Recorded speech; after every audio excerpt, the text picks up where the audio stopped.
Hey, saya Hakim R. Hari ini saya mau ajak kalian ke sebuah cerita fiksi tentang seorang lelaki tua yang setiap sore duduk di peron stasiun kereta yang sama selama bertahun-tahun tanpa pernah sekalipun naik kereta yang lewat di hadapannya.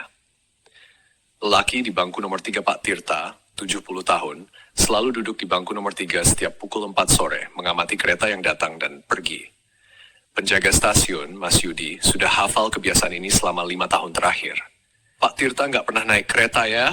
Tanya Mas Yudi suatu sore, akhirnya memberanikan diri bertanya. Saya cuma suka melihatnya lewat, jawab Pak Tirta, tersenyum tipis. Alasan yang terungkap, Mas Yudi penasaran dan bertanya lebih jauh. Kalau boleh tahu, Pak Tirta sebenarnya mau kemana? Pak Tirta terdiam lama sebelum menjawab.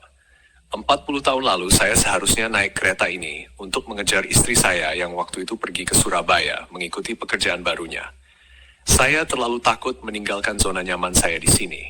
Saya pikir saya akan menyusulnya nanti kalau sudah siap. Lalu, tanya Mas Yudi pelan.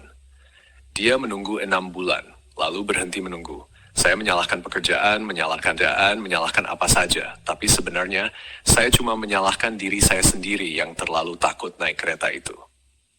Mengapa tetap datang setiap sore? Kalau begitu, kenapa Pak Tirta masih kesini setiap hari? Bukannya itu cuma mengingatkan rasa sakit? Tanya Mas Yudi, bingung. Pak Tirta menggeleng. Awalnya begitu. Tapi sekarang saya datang bukan untuk menyesal. Saya datang untuk mengingatkan diri saya setiap hari bahwa keberanian punya jendela waktu. Kalau jendela itu lewat dan saya tidak melangkah, saya harus berdamai dengan itu. Bukan terus berpura-pura jendela itu masih terbuka. Tapi Pak Tirta masih bisa naik kereta sekarang kan? Kemana saja? Kata Mas Yudi. Pak Tirta tertawa kecil. Itu yang saya pelajari paling lambat dalam hidup, Nak.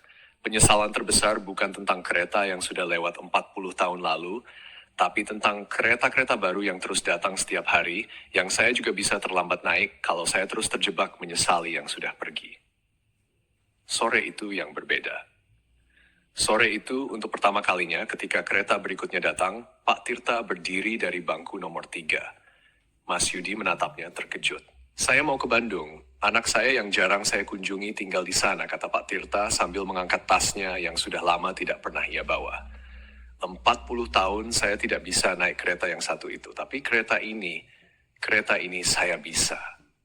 Pak Tirta mengajarkan, penyesalan paling berat bukan selalu tentang kesempatan yang hilang di masa lalu, tapi tentang kesempatan baru yang terus kita lewatkan karena terjebak menatap masa lalu itu.